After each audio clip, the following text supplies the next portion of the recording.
All right, ladies and gentlemen, here we go. We are live for the Provoke Coach podcast. I have a good friend of mine today. I'm going to kind of let him introduce himself a little bit. But, this gentleman, I got a chance to really kind of watch him grow right before my eyes into becoming kind of a young man that, had a lot of spitfire, a lot of energy, a lot of aggressiveness, but good aggressiveness, but always had that smile. And, I watched him follow his dream. And that was something that really kind of struck a nerve with me, that somebody just like this has really kind of gone through his life and his story, really kind of chased what he, kind of admired and what he wanted most. So I have a good friend of mine, Charli Tooch, the C.A.T, the C.A.T music artist. Thank you so much for being on today's call, man. Thank you so much. No, thank you for having me. Thank you for having me. Absolutely. Yes. Well, a lot of people, they might not know who you are. So I'll kind of give you a chance to kind of explain, who you are and what are you doing now? Yeah. Well, my name is Charli Tooch, and I've been writing songs to lyrics since I was like 12 years old. But, I'm just a normal guy, like, normal person. I work hard. I try to make as much money to provide for myself and family, and just to give back to others as well. And I'm also a personal trainer as well, so I'm trying to do a little bit of everything. Two things I love doing: music and fitness. Because that's how I met you. We worked together as LA Fitness, so it's pretty small world. Yeah, absolutely. And look, I got a chance to I've been following your music for quite some time, and man, you got some, not only the lyrics are phenomenal, and the writing that you do, but, you've been really, really successful with your career, in music, especially recently. Can you tell us a little bit about that? Yeah, and I'm still working on it. I'm starting to get more shows because, everything's opening back up again. Yeah. And next month is actually going to be like one of my real, not that's my real performance, but it's going to be one of my bigger performances because this artist that I'm opening up for, he's got at least a couple million subscribers and followers on YouTube and all that. So nice. I'm going to give that show my all and, try to inspire as much as I can, Yeah. And that's down in Miami, right? Yes. This summer, right? Yeah. I remember seeing that. That's fantastic. You've done some collabs with some pretty unique artists, and done some great videos with them. Can you tell us a little bit about that? What's that like? So it's a funny story. So that the most recent music video that I have, the other artist I did the song with, he goes by Willie Mack. He actually graduated with my mom and my dad. So they all knew him since high school and all that. So he's been doing music. Yeah. So he's been doing music like that since, he was like my age. So he still got it. Wow, that's fantastic. And you have some unique sounds. And I guess we'll get into your past and where all this came from. I know you're newly married, and you've been married for a second. I think, one of your really, really good friends, if I'm not mistaken, right? I've done, a little research, on kind of your past a little bit. What does she think about this lifestyle? Because, you have two different hats that you wear, not just the one that you're wearing, on top of your head now, but also, you have the entrepreneur and the provider for your family. What's that been like? As a newlywed? It's nothing's changed. We still love each other and all that, right. Not gonna everyone says it's the honeymoon phase, but we've known each other since high school. So it's kind of like we were already friends like that. So, but other than that, it's, just working a lot more. That's the only thing that's probably about different. But, it motivates me more to do better, Yeah, of course. Well, and I guess, in music, because, you have a lot of followers on Instagram and social media, and you have a lot of tracks out there, a lot of fantastic tracks out there. What's going to be the future like for you? Are you really continuing to chase, further and getting better and better and better? What's that looking like? Yeah, I'm always trying to push, the other artist that I did my song with, Meraki, we actually found out a couple of loopholes around the area to where we can actually introduce our music to influencers that have multiple, like thousands of hundreds of thousands of followers, to where you're able to submit your songs, and if they like it, they'll put it on their page. So that's another like loophole that we can get our stuff out there, and that helps get the streams up, and then helps people find us, to see like, oh, who's this artist? Or it's pretty good opportunity that we found together. So, and he's been actually helpful with me finding gigs and all that, and not just gigs, but I'm also learning how to like network a lot more, because you can't just go out and say, oh, yeah, follow me, when, follow back just for likes. That doesn't really do nothing. You want to actually network with a lot of these artists that have been to bigger venues than you have and have more connections than you have. So that's why you want to like try to stick your neck out there, because it's not going to just come to you. So that's why. And that's good business, and that's good business. What you're saying is that you're learning, kind of the ropes from these people, these veterans that have been in this business a while, but the business has changed. I'm sure you've even seen it since you really first started getting into the industry. I've had a couple of artists, on my show, and there's a lot of changes, especially with COVID. Oh, yeah. I mean, over the last year, that's got to really, change things. I mean, have you saw more of a shift in a different direction with artists? Are they doing different things? Well, let's see. Well, it gives us more time to, actually write down more songs and right. More. So I like that. That's probably the biggest advantage of that right there.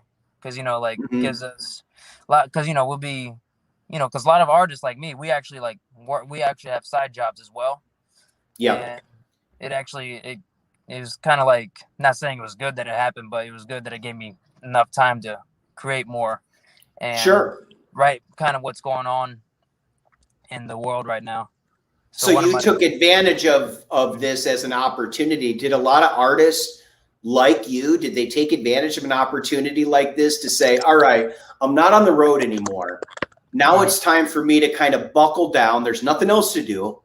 Let's get the pen to paper again and start writing. Did a lot of people do that and go that direction? Honestly, I'm pretty sure, yes, a lot, because I follow a lot of artists that are above me, and they've at least released multiple songs, because I keep track of the years they released their songs. Like, for example, they released it back in 2018, and then they recently just dropped something in 2020. Well, I noticed these artists would drop something from 2020, and then a couple months after, they'll drop another one. So I'm like, yep, they had a lot of time to write stuff. So it gives all of us an opportunity, and chat with more artists and go over songs together too. I actually have a lot of other songs that I'm working on with this other artist that I have. Say that. So I guess what you're saying then is, it was a bit of a blessing in disguise, really. Sure, it kind of put the brakes on everybody, touring and going to these venues, but it really kind of made. Now, let me ask you this, because in a lot of industries, and I noticed this in acting, in a lot of these artists that, motion pictures, movies, even short films and stuff like that. They started doing commercials, and I mean, they started really, like, I don't want to say scrambling in a way, but do you think that, was it just the love for doing something that really kind of got these people ants in their pants, or do you think it was financial? Probably a little bit of both. Yeah. Depending, because if they were making a lot more than they did before, and then like COVID hits, like, oh man, I gotta, like sometimes it's like a little panicky, but at the same time, like, it's no need to panic, because you already know you got to stay positive no matter what with it. And you got enough talent and hard work and the resources to get yourself back out there again. So absolutely. And I'm glad. Yeah, and I'm glad that you pivot. No, that's all right. Yeah, I'm glad that you pivoted. I mean, you said something that was quite interesting. You're watching now what is taking place in the rhythm, let's call it the algorithm, if you will, with music artists and with, the pandemic and with, kind of putting the brakes on stuff like that. Now, you were talking about, you got some awesome things lined up. I know you're not really at liberty to talk about some of it. But I mean, what's on the horizon for you? What's the future looking like? As of right now, I think my future is like, I'm not going to get there right away, but it's slowly, it's coming up to where I want to be. Like I'm finally getting a big gig, which I'm excited about. And I'm going to take big advantage of that and try to get multiple other gigs, you know, because I know another artist that I used to do music with. Rest in peace to him. He actually passed away a few years back, and he was telling me that when you open up for a lot of these artists and they see what you're doing, they might as well just like they'll love what you're doing so much that they might bring you with them. So so I'm glad I learned that from him, and I'm gonna try giving it my all and see where that takes me, and obviously network with them and connect with as much people as I can.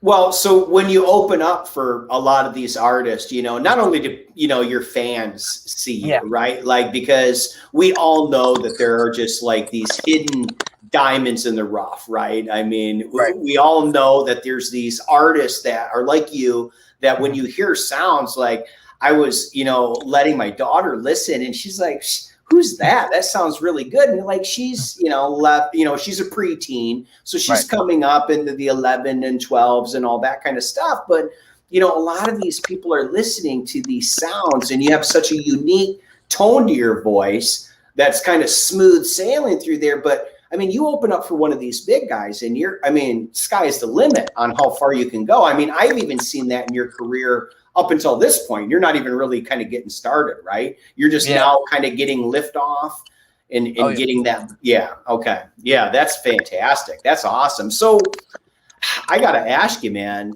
where did all this start? Like, let's roll back, I guess, time a little bit. Yeah. Where did you grow up? I mean, I know where you grew up and I know all that, but for people that are listening now or even listening later, where did all this begin? Let's see. Growing up, so ever since I was in like a little kid, like in elementary school. Yeah. Before even that, like when I was like a little kid, like maybe like before my double digits, I've always loved hip hop music, just music in general. Like it's hard to explain, but whenever I hear a song that I really admire, I just imagine like stuff going on. Like I imagine like myself like flying or something like that. That's how much I love, like not just hip hop, but the music, the melody of songs in general.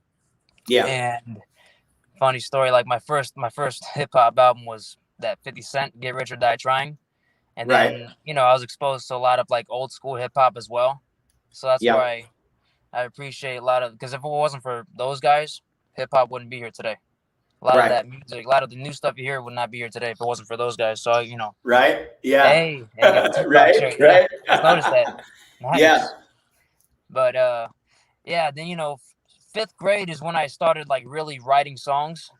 Yeah. Because I just like fell in love with the genre so much. I started off just rapping, rapping. And then I don't copy off of others, but, I tweak ideas and I just get inspired from it and do my own little sound to it. And once I heard Drake come out, that's when I really was like, wow. Because when I first heard him, it was like, it sounded like there's two different people because he sang and rap. So I threw a lot of vocals in my songs as well with my rap. So I made it kind of my own sound, a little tweak that I did there. And my first performance was my 5th grade talent show. I did that song by Kanye West, Stronger.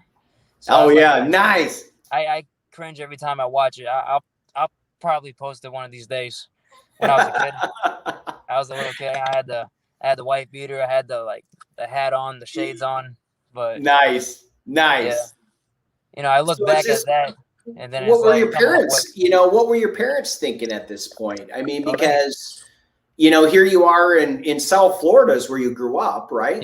Yeah, West Palm Beach, Florida. I forgot to mention that. Sorry about that. That's all right. So West Palm Beach, Florida. Here we got this. Skinny little kid with a wife beater on, in his 5th grade, right? Talent show, right? I mean, what did they think about all this? Were they pretty supportive? Did they want you to go in a different direction? I mean, what happened to that? I really appreciate them. They're very supportive of it. And my dad, I remember he would even take me to the studio. My first song recorded, I was 14. He Wow. he used to take me to the studio all the time. I go all by myself now, but yeah, he used to take me all the time. We'd go over songs together and stuff like that. Me and him would butt heads. Oh, it's not a good idea. Yeah, it is. I'm like, okay, fine. I write the Right. songs, but he'll listen to them and try to like change a few things here and there. Sure. But that's how it started off, and then from there, Yeah. I learned a lot. So Yeah. Wow, but, that's fantastic. I mean, most parents, I guess, when they think about that, it's like, okay, sure, yeah, oh yeah, you're gonna be a rap artist. Okay, yeah, nice. I mean, we all go through it, I mean, like my daughter wanted a skateboard for her birthday, she's 11. I'm like, you've never even got on a skateboard before. Are you sure about this? Yeah, I want a skateboard. So you kind of think about that as a parent. It's like, okay, sure, what's the next thing? But this didn't go away. So, I mean, when did you figure out that, okay, you like to do it and you were excited about doing it, you had a passion for it? When did you figure out you were good at it? After my 5th grade talent show, I was like, yeah, I run this. Like, I had everybody liked it. I was like, you know what?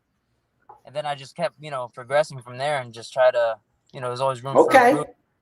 Wow, that's fantastic. So you knew kind of right away, and you had this confidence about you, and I could just see it, because I know you, I worked with you, so I know what kind of confidence you have. It's silent confidence because you're so nice, you're so polite, you're smiling all the time. So there's not this cocky arrogance about you, but then boom, when that beat starts, it's like, look out, right? Like it's, do you find that do you wear a different identity when it comes to music? I mean, than the normal everyday you? Is there a different identity that you take on or persona? No, I'm just me. Just be myself most of the times. But yeah, when I go up on stage, it's like I remember because Mark Wahlberg, he used to be a rapper when he started out, and when this lady was telling him to be an actor, he goes, "No, I'm just a rapper." And here's what got me. She's like, well, when you're rapping, it's kind of like you're entertaining, you're an actor. And he's like, huh. So that's why I feel like I'm doing my songs, but I'm entertaining like I'm an actor. But then after I'm not doing my songs, I'm just stay humble and just be myself most of the time. But I'm myself when I'm on stage too. So it's fun stuff. Love doing it. Oh yeah. Well, but I also know that you're an entrepreneur and you're a husband as well. So there's an element of that where you got to humble yourself a bit and kind of get back to reality, because, you do something, Charlie, that there's a lot of people that can't do, right? Like this is what, that's why, you're called an artist, because an artist is able to do things that other people wish they could do or would love to be able to do. And they really kind of go to that area, right? Which is, it is really a hyper focus. It really is a condensed focused state of awareness that you get into. I know when I get on stage or, and I don't do anything that resembles talent when I get up there, I just talk and blab, but you get into this zone, right? And you get into this area. Now, do you have a hard time turning that off? I mean, or do you constantly have lyrics that are rolling in your head, at all times? Yeah, I got lyrics that are always like rolling in my head. But even before I do my show, like probably weeks or months before, I keep listening to my songs till I get tired of them. So I can just know, like it's second nature. Yeah. I make sure to have that turned on the minute I start doing it. Yeah. I make sure that switch is on before I do my thing on stage, but before the show, so I don't mess up. Right. So it's second nature. Now, what have you, I guess, learned from, because you've done this for a long time, you've been an artist for quite some time now, but you haven't been an entrepreneur for that much time, and you haven't been a husband, a family man for that much time. Did you pick up things in music that you were able to apply to your everyday life? Things like work ethic, was it different? Things like these lyrics that go on in your head, do you apply those to your entrepreneurship as far as your training company and your business? Because you're quite successful with that as well. Yeah. Well, yeah. I actually. I mean, it's kind of the same still, but it gives me Hmm. more inspiration. I even throw in one of my lyrics. I put, "I'm an average Joe that trains people to get them strong." So I use that to my advantage sometimes, just to throw my Nice. yeah, because you don't hear too many artists like talk about their regular day life like that. So I'm trying to like throw something out of the usual. But yeah, no, it's not easy doing it, but at the same time, like I try to make it. I try to because there's gonna be days where you can't think of anything. It's called the writer's block, and there's days that Yep. where you just like, oh my gosh, I gotta do it right now. And Yeah. sometimes like when you're working, you really can't do it at that time. So I try to like type as much as I can on my phone before I get to what I'm doing. Now, But when do your best, because everybody has a time of day. yeah, When do your best lyrics come to you? When are you most inspired to write or most creative or probably I'd say in the mornings, like hmm when I drink like my coffees and all that, where I'm like all awake. I think it's yeah. like the best time I'll start writing. Like Yeah. because in the morning I feel like I'm refreshed again. Yeah. Because after I'm done, training and working and all that, I get home, I'm just exhausted. But when I wake up and I have enough time, that's when Yeah. I feel like I have the what's the word I'm looking for? Hmm. Like the factory's all turned on inside my head. I'm like ready. Yeah, yeah, you're at your peak performance thought wise, and you're in your zone. Like I know for me, like it's definitely the morning.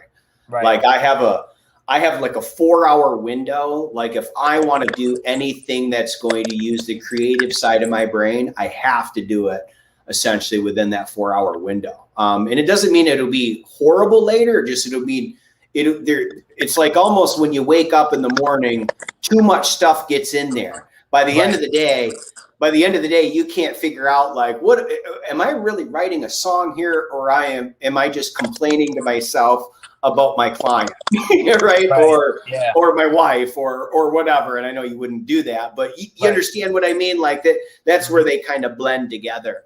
Right. Well, I guess, for you, something that I always found interesting about, the artists that have been on is they have this unique ability to get into this zone, but Mhm. also they're a likable person and they're a hard worker. Do you think that hustle and that grind, is that just really come with the territory if you want to be a good artist? Um. Yeah. Makes me Yeah. want to better myself. It actually it all comes into play at the end of the day. Actually. Yeah. Do you see artists that are really, really talented that could go places? They really could, go, but they don't have the work ethic. Right. Yeah. No. They'll either no work ethic or they'll have an excuse for something. Like, Ah, about, working too much, this and that. But I'm like, I work a lot too. So, I mean, yeah. if you really have a passion for it, you're always going to find time for it.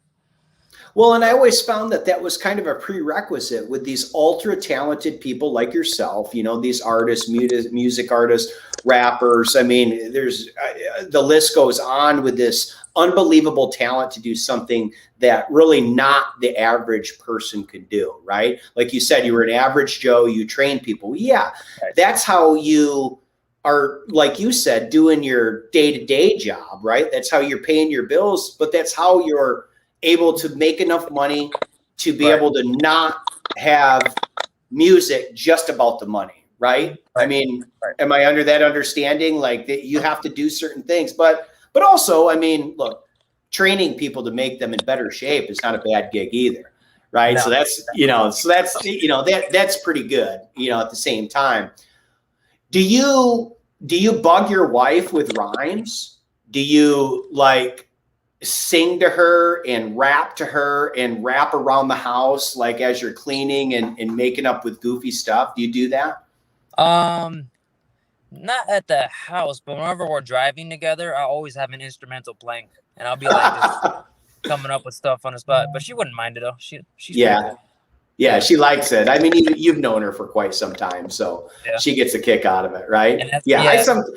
I only ask because, as you are married, a long time like me, you're going to want to bug your wife every once in a while with something that, gets under her skin, just to make sure that, everything is still okay. But I do that. Like I bother my wife, I bother my daughter with all sorts of goofy rhymes and acting corny just to get a rise out of them. But you actually have talent doing it. So, that might actually be, halfway decent.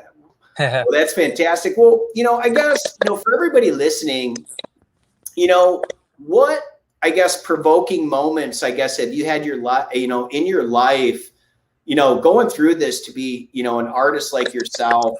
Was there anything that kind of took you off your game a little bit that made you kind of step back and kind of reassess and say, geez, am I really going to do this? Is there anything throughout your life that really kind of put the nail in the coffin when it comes to, chasing your dreams? Yeah, there's times where, like, there's always going to be times where I have like thoughts like that. Like sometimes I'll, because not every show is going to be like 100%. Yeah. It all depends on how the venue is. Like it all depends on how the vibe is. And I learned from that, because if I perform at a certain venue and it's not all that, if they're not feeling your song, and then like it makes you feel down, there'll be like majority venues where I'll be performing and everyone's liking it. I'm like, maybe I could do it. So, but yeah, there's it just all depends on, you just have to know how to work the crowd. You have to learn how to read the room, try to connect with as much people as possible.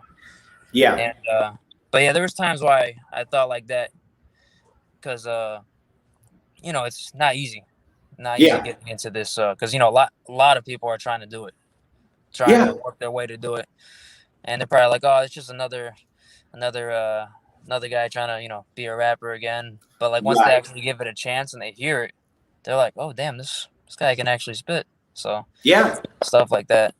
Well, and I think that's probably, one of the biggest hurdles, right, for an artist, is to really connect, right? To really connect with the crowd or the audience or the followers in a way that gets them to kind of be hooked and attached. And sometimes that takes time, right? Like you need to hear a song how many times for it to really register. Like I still listen to songs nowadays and I'm like, shit, what the hell did he say? Like, what? Wow, I never knew that. It's like weird. Like you finally start listening and then all of a sudden you're like, wow, that's pretty cool. So do a lot of artists, they probably struggle with that connection part, I would imagine, right? Like, and do they give up too quick? Do they go to one venue and they get booed off stage and then they're just like, screw it, like I'm done, right?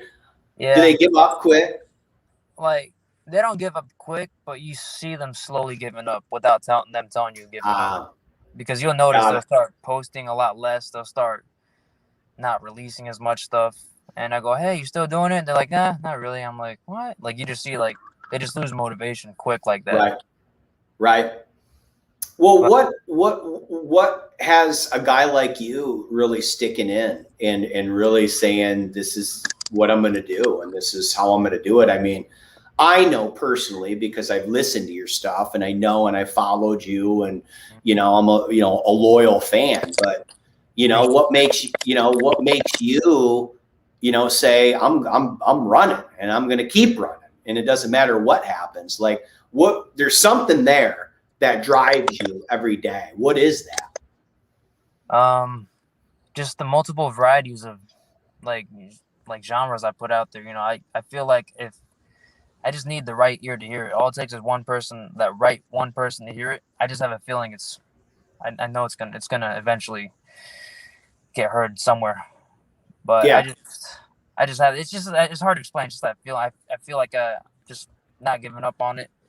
I even go back and listen to my songs. I'm like, okay, actually, I give myself credit because I don't give myself that much credit sometimes. Sure. You're critical on yourself. Yeah.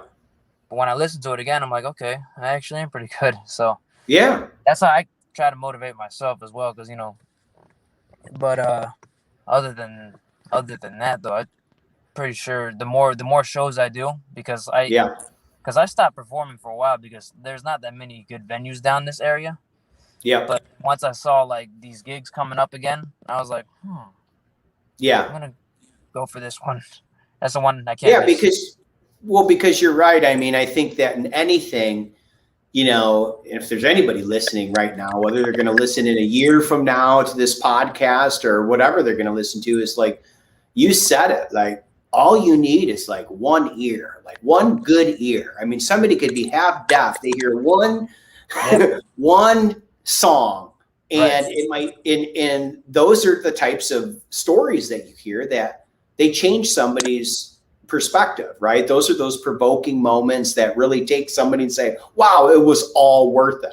That 10 years of struggle or 15 years of struggle or that comeback, right? You know, I failed again, you know, but most people, you're right. I think they give up too quickly, and maybe not right away. Like you said, I think we see that in a lot of different industries and a lot of different people, they fade slowly, right? And then they fall off, and then you just don't hear from them again or see from them again. They stopped with their dream. Well, wow, man. I mean, it's pretty fantastic knowing, you know, what kind of drives you and keeps you there. I really kind of always knew, and I could tell, you know, with the things that you were posting. But what advice do you have for somebody that's listening right now, and they don't, I guess, have to be an artist like yourself, or you know, maybe they don't have any talent that people would pay big money for like you, but maybe they're just thinking about something. You know, what advice would you have from what good nugget that you would have from, you know, from the provoking stories you've had throughout your life and the things that have kind of, you know, geared you? Well, I mean, if you have a passion for something that like you have a gut feeling for, just go for it. Don't even like second guess it. Even if you're not good at it, just keep progressing through it. Because, you know, I mean, everybody, when you start off, not everybody's going to be like, you know, Michael Jordan. He failed playing college basketball. He knew he had a passion for that sport. He just kept going, and look where he is now. So that's just an example I like to use. Just, you know, you know, everybody says don't give up, this and that. Obviously, you don't give up, but, you know, just you got to start from somewhere. Well, and you know, and I like what you said. You know, sometimes you got to go back and kind of give yourself a little pump up, you know, as well, and just to make sure that you're still geared there. And we can all be real self-critical, you know, especially because you're in the training industry, and you know, it's your job to kind of be critical of others, right? To let them know how to make change in their lives. But you know, it's real, you know, really super powerful. When it comes to, you know, your industry as well, in the music industry. So that's fantastic, man. That's been, And another thing, like, not just in music, but like in general, like also learn to take constructive criticism as well. Because I've seen a lot of artists like just flip out on somebody over something simple. And same concept with like personal training, like, you know, just, you know, smile and wave, like, thank you for your input, you know, just stay humble no matter what. So well, and to stay humble. Absolutely. And I think that that's, you know, that's just in life in general, right? Like, it doesn't matter if that one person, you know, listens, and then all of a sudden, you know, I'm begging you to come on the show, and I'm asking Oprah to let me have you for one day, and you know, and I'm dragging you from all these, you know, these high levels, right? It is to be humble, right? And remember where you came from, and remember, you know, all the challenges that you had up until that point. Well, fantastic, dude. Well, listen, man, this has been an awesome show. I really appreciate your input. I appreciate your story. I love your songs.